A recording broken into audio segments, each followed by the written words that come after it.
veille de match, tout comme d'habitude, l'état du groupe, est-ce qu'il y a des retours, des blessés ou des... Au retour, il y a Vincent Marchetti qui est apte à postuler pour une place dans le groupe. Voilà, après sinon ça ne change pas, non. Il y a des joueurs comme Pierre Lamel qui ont une semaine de plus d'entraînement, donc ils sont plus là peut-être à jouer un peu plus que... Oui, tout à fait. Déjà, ce qu'on disait la semaine dernière, ils avaient fait une moitié de semaine. Donc, après plus de 2 mois d'absence, c'était compliqué de donner beaucoup de temps de jeu. Et d'autant plus quand on a vu les conditions. Donc, je pense que ce n'était pas judicieux de prendre un risque avec Pierre-Yves. Et là, c'est vrai qu'il a fait la semaine entière et ça s'est très bien passé. Donc, il est apte à jouer encore plus de minutes. Il serait apte à éventuellement débuter ou...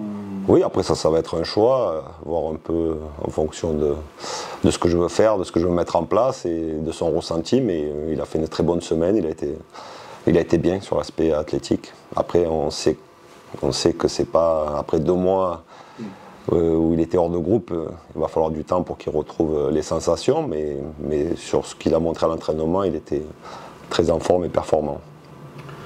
Marchetti, il est monté en puissance. Oui, c'est un peu pareil. Lui, son dernier match officiel, c'était le 9 décembre.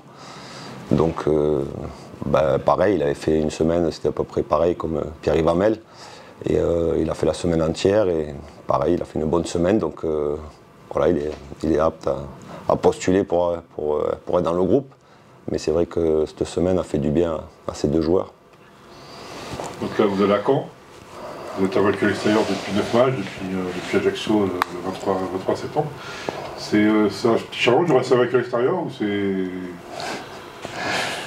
Continue une série comme ça ou c'est... Ouais, c'est des challenges, mais la dernière fois que j'ai dit que l'on avait marqué sur les 19 dernières rencontres, depuis on ne marque plus, donc je vais essayer d'éviter cette stat. Mais bien sûr que inconsciemment, voilà, c'est un petit challenge d'être performant à l'extérieur. Maintenant,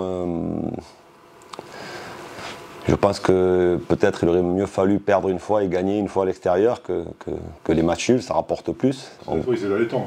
Voilà, ces derniers temps. Donc aujourd'hui, ce qu'il faut, c'est faire une bonne performance à Caen et essayer de ramener les 3 points parce que sur les 7 derniers matchs, on a une défaite et 6 matchs nuls. Donc l'objectif, comme tous les matchs, c'est d'aller là-bas pour prendre les 3 points et d'être performant. C'est l'objectif du match de Caen. Après, on sait qu'eux aussi, ils sont en forme. Alors, c'est pour des stats. Depuis que Nicolas Sob est arrivé, ils ont fait 16 points sur 18. Je crois qu'ils n'ont pas pris de but depuis 572 minutes à domicile. Donc c'est... Oui, voilà, c'est ce que je dis. Il y aura un stade, je prends quasiment plein. Voilà, ou pas loin. Donc, tout pour faire un bon match et surtout pour nous transcender. Et voilà, c'est des choses, comme je dis aux joueurs, d'aller contre une équipe qui est en pleine forme, dans un stade plein, de faire voir qu'on est capable de rivaliser avec n'importe quelle équipe. Mais après, on sait les ingrédients qu'il faut mettre. Jusqu'à présent, je pense que tout ce qu'on fait, c'est plus ou moins cohérent. Il nous manque juste un peu plus, je pense, d'agressivité dans certaines zones du terrain et d'être plus juste et un peu plus de spontanéité. Et si on arrive à mettre ça en place, je pense qu'on peut espérer aller chercher un résultat à Caen.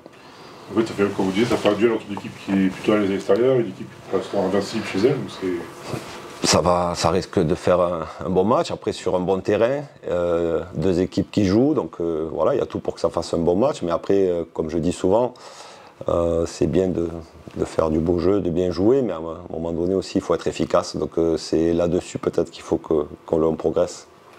Comment tu te trompes par cette série ça? Pour t'expliquer que plus à l'extérieur, c'est... Bon, il y a une explication qui est rationnelle, je pense. On va pas... Ça a été mis en lumière tout le week-end, toute la semaine. On a parlé beaucoup de ça, donc, et nous on en parle depuis quelques temps. Ça a peut-être aussi un peu...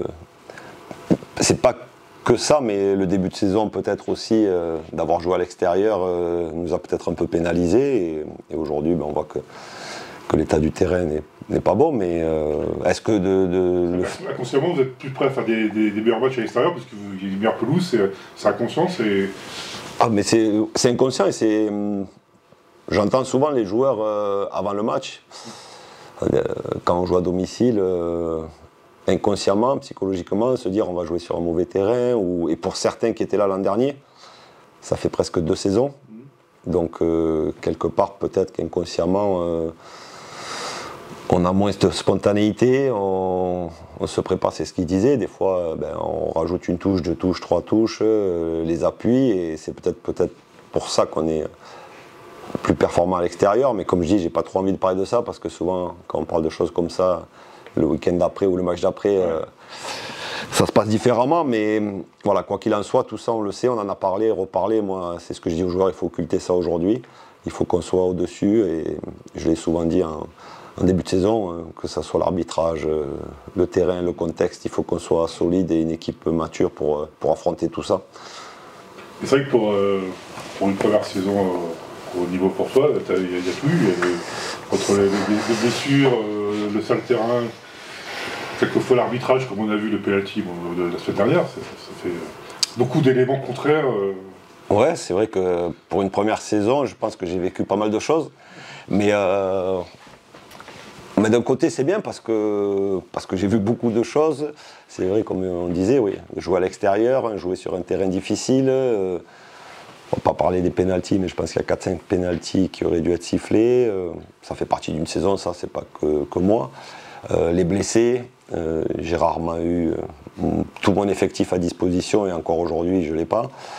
Donc, mais malgré ça, là où je suis content, c'est que j'ai un groupe qui lâche pas, des joueurs qui sont investis totalement, qui ont envie encore d'aller chercher des choses. On sait qu'aujourd'hui on est dans une situation avec cette Ligue 2 un peu entre la relégation qui est à 5 points et le top 5 qui est à 6 points. Donc on est au milieu, c'est voilà, les 3-4 matchs qui vont arriver, qui vont déterminer ce qu'on va faire sur cette fin de saison. Mais comme depuis le début de saison, même quand on avait fait ce mauvais début, on était toujours ambitieux. Et ce que je dis et que je répète chaque semaine, c'est de progresser chaque match sur certains domaines. Et je pense que quand on voit l'équipe en début de saison, et là peut-être qu'il y a pas mal d'aspects sur lesquels on a progressé, que ce soit défensivement, dans l'animation offensive, dans le jeu d'opposition, dans tout ce qu'on veut mettre en place sur les ressorties. Voilà, après, c'est bon. C'est vrai que sur cette première saison, j'aurais vécu beaucoup de choses, mais je suis un privilégié, je le dis souvent. On vit de notre passion. Voilà, j'ai un groupe, comme je dis, où ça se passe très bien, où je prends énormément de plaisir à l'entraînement, donc ça atténue un peu tout ce qui se passe à côté. Maintenant, en tant que compétiteur, bien sûr que j'aimerais qu'on soit dans ce top 5 et être en haut pour se bagarrer pour les premières places. C'est pas le cas aujourd'hui, mais on va tout faire pour essayer d'y arriver. Mais il ne faut pas oublier quand même qu'on n'est pas très loin aussi de la zone dangereuse. Donc il faut rester mesuré, il faut prendre les matchs après les matchs, comme on dit souvent, mais déjà il y a ce match à Caen qui est important, et pour faire une bonne performance, et comme on l'a dit avant, et qui est une équipe en pleine forme, comme l'était Saint-Etienne aussi avant de venir la semaine dernière, qui était sur 3 victoires, 10 buts marqués, encaissés. Donc on a su répondre avec un peu de réussite. On aurait pu peut-être prendre les 3 points. Donc voilà, il faut continuer comme ça. Justement, quand tu dis que c'est en plein réussite, qu'est-ce qui a changé là, depuis l'arrivée de nouveaux coachs Après, j'aime pas trop parler de ce qui se faisait avant et ce qui se faisait, mais c'est vrai que au niveau de l'intensité, au niveau de l'équilibre, dans tout ce qu'ils font dans les courses, dans les hautes intensités, mais sur l'animation défensive et offensive, on sent un groupe qui est concerné, les 11 joueurs qui travaillent ensemble. Et après, souvent, peut-être ça a redistribué les cartes pour certains. Je ne suis pas bien placé pour juger ça, mais on voit qu'il y a des joueurs qui jouaient peut-être un peu moins. Donc ça amène de la concurrence. C'est ce qui nous a peut-être pénalisé un peu, nous, ce manque de concurrence par rapport aux blessures. Aujourd'hui, ils ont un effectif qui est avec pratiquement tout le monde, donc peut-être que ça aussi, ça a amené de l'intensité à l'entraînement. C'est ce que je dis tout le temps, c'est pas le samedi à 19h, c'est tout ce qui se fait dans la semaine. L'intensité, la concurrence, ce qu'on met dans les entraînements pour être performant le week-end. C'est pour ça que cette semaine, j'étais content, parce qu'il y a eu des bonnes choses, et c'est sûrement ça qui a changé un peu. Et puis un regard neuf, peut-être un projet de jeu différent et qui est plus adapté aux joueurs. Il y a un joueur qui marque beaucoup de buts, on l'a vu à l'aller, c'était le première journée, il n'a pas besoin de beaucoup de ballons pour marquer. C'est une problématique à gérer.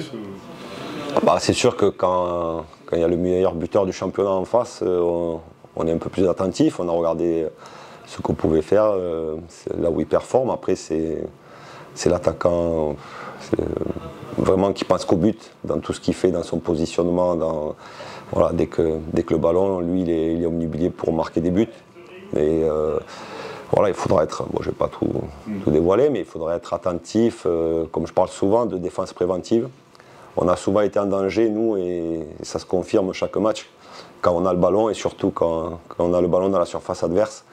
Donc je parle souvent depuis le début de saison de défense préventive, de concentration, et c'est peut-être avec un joueur comme Mendy, c'est là où il faudra être très attentif parce qu'il n'a pas besoin de beaucoup d'espace et de beaucoup de ballons pour être efficace. Donc dans tout ce qui est sur la concentration et les défenses préventives, il faudra être à un bon niveau pour l'empêcher de marquer. Il y a un latéral gauche aussi qui est très performant, qui marque beaucoup de buts. Ouais. Ali Abdi, oui, voilà, ils ont 2-3 individualités, mais après c'est quand même un collectif. Et comme ce collectif, comme on disait juste avant, fonctionne bien, ça permet aux individualités de performer. Parce que les deux, sans tous les joueurs qu'il y a autour et les animations qui sont mises en place, ils ne seraient pas performants. Donc ça veut dire que si eux, ils ressortent du lot, quelque part un peu, ça veut dire que tout le travail qui est fait à côté est bien fait aussi. Donc Ali, on connaît ses qualités. Voilà, c'est un contre-attaquant, c'est quelqu'un qui marque des buts, que ce soit même avec à la tête, au pied, il se projette beaucoup. Donc voilà, après, ce que je disais, les joueurs, certains le connaissent, il a joué ici. Donc c'est pareil, on a deux, trois choses que l'on a travaillées. Après, entre ce qu'on travaille et la réalité, après il y a le talent des joueurs, des fois où on ne peut rien faire. Donc, mais on est prêt pour livrer un gros match. Et nous aussi, parce qu'on parle beaucoup des individualités adverses, mais on a quand même des joueurs de qualité, c'est ce que je leur dis. Donc s'ils sont performants aussi, je pense que Caen aussi doit se poser quelques petites questions.